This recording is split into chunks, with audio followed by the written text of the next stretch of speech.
Good morning everyone. Today we are going to see mechanics of metal subject, in that unit 5 deflection of beams and columns. Before going to the topic, we are going to know what is deflection in a beam. It is nothing but a displacement or a bending of a beam from its original position when load is applied. So this deflection is found out by four methods: double integration method, Macaulay method, moment area theorem method, conjugate beam method. In the double integration method, we are finding the slope and deflection using the basic term m equal to Ea into d squared y by dx squared. So this equation can be integrated by two times. When you integrate first time, it's going to be slope equation. When you integrate second time, means it's going to be deflection equation. Then the next one is Macaulay's method. It is the extension of the double integration method. Here we can use more than one load or and loads at different positions. And this is the sample problem for the double integration and Macaulay method. So a steel cantilever 6 meter long carries 2 point load 15 kN at the free end and 25 kN at a distance of 2.5 meter from the free end. For this condition, we are going to find slope and deflection. So we take W1 as 15 kN, that is the load at the free end C, and W2 as 25 kN, that is the point load at B, and that is 2.5 meter from the free end. And as usual, we have some standard form: theta equal to WL squared by 2EA.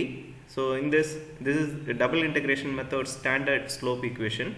So in this we are going to substitute the 15 kN loads values, W1 L squared divided by 2EA, and same thing for 25 kN loads, W2 L minus A whole square divided by 2EA. Add these two, we get the final value as 0.01627 by substituting the given values.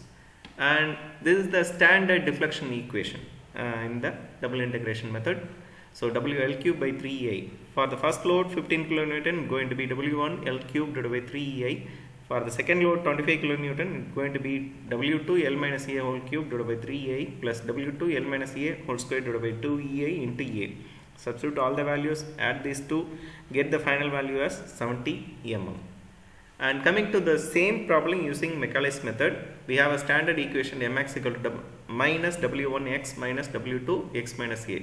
So integrate this basic term.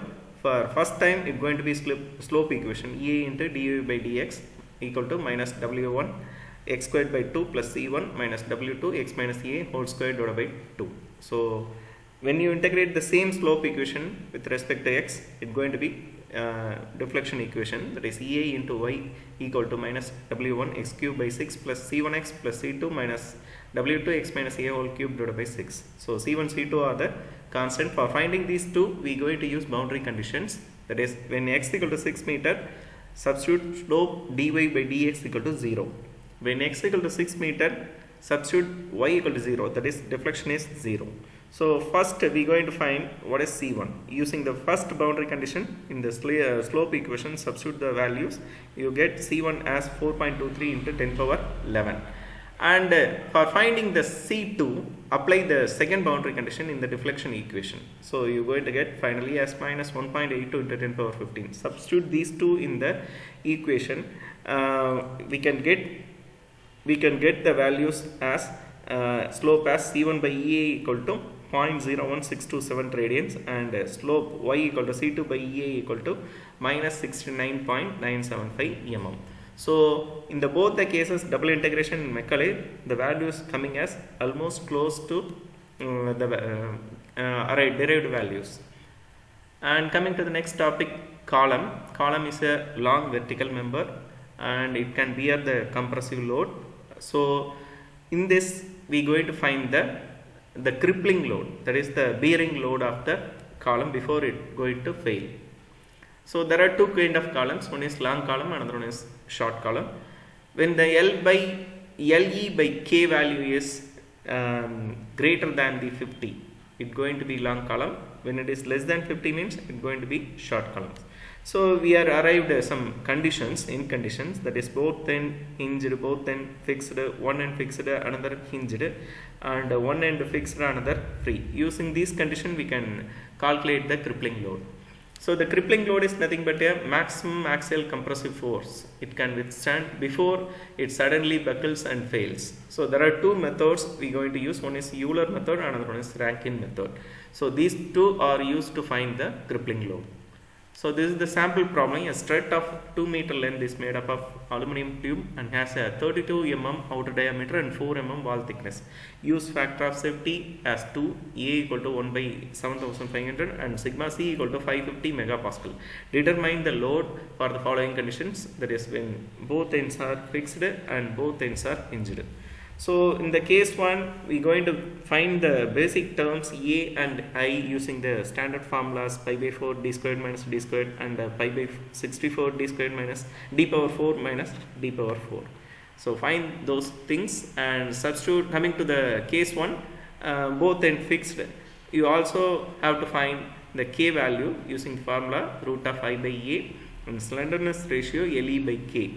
So find these values and substitute the thing in the Rankine formula for finding the crippling load. Sigma C by A equal divided by 1 plus A into LE by K. So you can get 82.93 kilonewton. So they have given factor of safety. So divide this crippling load for finding the safe load. It's going to be 41.52. And coming to case 2, both unhinged, here LE, that is effective length, is taken as the original length, that is 2000 mm.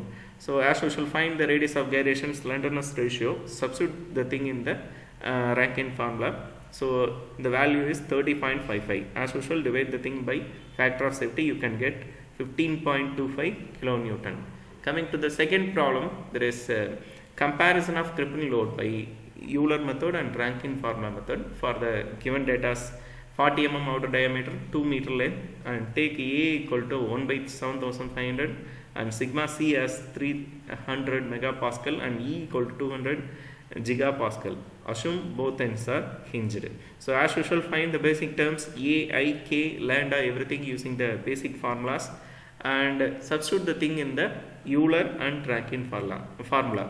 So you can see the Euler value is 62, another one is Rankine is 59. Divide these two for getting the comparison. The ratio become 1.04. So that's all today. Thank you.